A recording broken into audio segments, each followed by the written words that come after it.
一下火车站，这个地上就全部都是尘土，然后所以整个空气当中都是沙子，所以一下火车站就必须要把口罩戴上，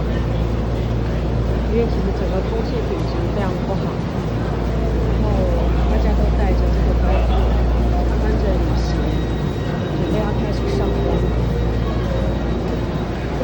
所以。而且刚刚下到火车站的时候，这个铁轨两边其实也都是那个泥土、沙土，